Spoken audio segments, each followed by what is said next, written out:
All right, everyone. The old Trump appears tentatively, at least, to be back in the wake of the Mueller report crashing and burning. He came out on stage at his Michigan rally, and he decried the bullshit of the Democrats and really along with them the fake news media. Which, when he says fake news media, people take it, if they don't like him, they take it as an attack on the press or something. It's like, no, there's only a part of the press that's acting like that. The independent press isn't. Fox News is fake news too. Like, people have been saying that for 20 fucking years. If they're on the left and they're right when they say it, but that's never been an attack on the press. It's just telling it how it is. But he comes out and he said basically the Democrats now have to choose whether they're going to continue defrauding the public with ridiculous bullshit. And he actually said bullshit, which was to great fanfare. It was funny to see Scott Dworkin lose his marbles and say, oh my god, this isn't normal, this isn't presidential. It's like LBJ showed his dick to interns in order to show them why he was in charge. Nixon used to say all sorts of crazy shit when he was behind closed doors. Obama's jackass moment there when he got accidentally caught calling somebody jackass. Wasn't it? He called Kanye jackass for some reason after that music awards or something. And that was considered funny, and it's like, oh, ha, ha, yes, he gets it. And then, of course, this is unpresidential, because they have a double standard in mind, because they simply don't like Trump. People who are at the tippy tops, like AOC would say, don't really like him that much. Maybe it had something to do with the fact that he lambasted donors when he was running as a candidate for office. Maybe it has something to do with when he won, when he had that, remember that gala that he had very early on after being elected, and I guess people sort of tell jokes and shit, and his, like, at first people thought they were funny, but then he started talking about special interests and populistic stuff, and I think it sort of frightened all the billionaires in the room. You could see them visibly sweating. I thought it was great. The average person in this country, I think, sees a very different Trump from what someone like, a millionaire like Dworkin would see. But I liked it. I'm glad when he talks like this. I don't really care if I don't care if he gets up on stage and just dances around and says fuck over and over again. It doesn't really matter to me. There's no such thing as presidential anyway. Teddy Roosevelt, when he was running on the Bull Moose platform, when he came back to try to seize power from Taft, who he'd grown to hate, and then the Republicans wouldn't have him, so he ran third party. He's like, fuck it, I'm just going to kick him out of office and let his opponent win just to screw the Republicans for screwing me. When he did that, he used to lambaste him, so he used to tell fat jokes, he used to talk about how much of a bumbler, fucking impotent shit he was. He made the dude cry. Oh my god, that's unpresidential. Speak softly, carry a big-ass stick, like the one he had in his, a little bit closer to his pockets. No, there's presidential, what the fuck does that mean? Yeah, Andrew Jackson, very presidential man, he used to get drunk in bars and fight people. He killed several people. He used to kill people in the military, as well as on a private basis, occasionally in duels to defend his technically adulterous wife's honor. What about Thomas Jefferson boffing his slaves? Yeah, presidential, oh my god. There's no such thing. Presidential is whatever convention casts presidential behavior as being. The thing is, he doesn't really give a fuck about that now, does he?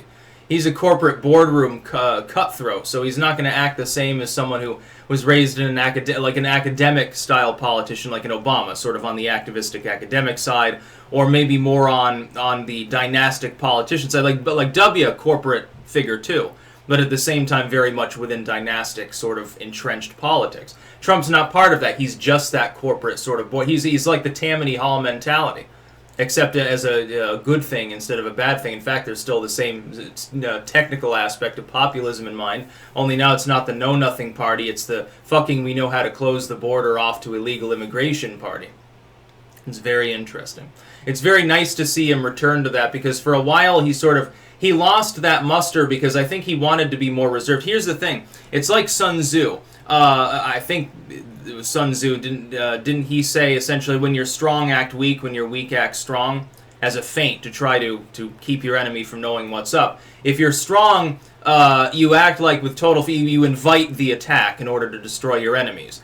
If you're weak, you try to prevent the enemy from attacking at all until you can increase your strength.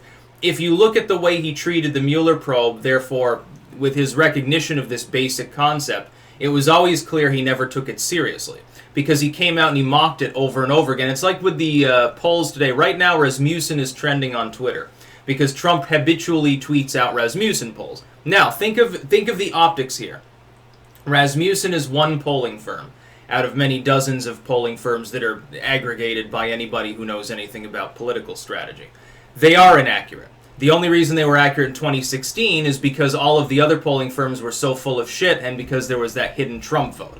I think, by the way, you're going to see something like that in 2020, but in the midterms it never materialized. Admittedly, they were the worst of the main polling firms in the midterms, which is something that informed my decision when I said, yes, the Democrats will retake the House, although they're not going to retake the Senate. They'll lose a few seats, which was the best case scenario in most situations for the Republicans. He habitually cherry picks and tweets out Rasmussen anytime it shows him at 50 or above. It starts trending and they're like, oh my god, but this is just one poll and it's so inaccurate as his aggregate's at 45 or whatever, which by the way isn't bad. That's funny because they've been cherry picking through the polls for the last 2 years with regards to CNN and shit like that when they say, oh, his approval's cratered to 35% or something. Here's the thing though. The reason why he's doing that is Trump realizes that his polling numbers aren't great, but think about what the effect of tweeting this out. It reverses demoralization in his fans. They don't care that it's a cherry-pick poll. They support him. They're already fans of him. For people who already don't like him, that's not the people he cares about aiming this sort of propaganda, which is what it is, at. They're not going to support him. A lot of those people are off the Trump train forever. And then people in the soft support region, maybe it helps, maybe it doesn't. So he doesn't lose anything. If anything, he stands to gain at least a little by doing this, especially now that the Mueller report's gone. He's on the upswing. His approval will be rising. This Rasmussen poll does not yet fully reflect changes in numbers since the Mueller probe truly ended. Specifically with the Barr letter. That is very, very much matters, and the Democrats right now are strangulating one another. They can't figure out what they're going to do about it. They want to perpetually harass and intimidate and investigate. They're pulling a Benghazi. It's not a good political strategy. I wouldn't advise them to do that. Trump needs to hit like 47% approval before he's pretty much guaranteed re-election if Obama's any indicator.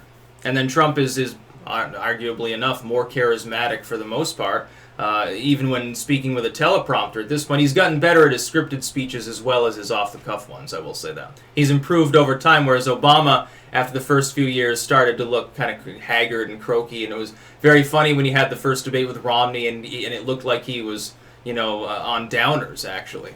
Actually, it was jet lag and shit like that. Romney had arrived in, Denver several days before, so the altitude sickness wasn't a problem. Obama decided to arrive a few hours before. That was a mistake. Trump probably won't make that. They think he takes pills anyway, so I don't know that it'd matter. But the ridiculous bullshit of the Democrats. It is ridiculous bullshit. Perpetually investigating. Look, Mueller found nothing. He had carte blanche in 2 years, didn't find jack shit. Senate Intel investigated for months with similar latitude in the scope of their investigations. They didn't find shit. House Judiciary is not. They're not going to find anything. There's no obstruction and there's no collusion. It doesn't exist. They're going to waste more money and more time. They're going to end up biting themselves in the ass. That's about all. Peace out.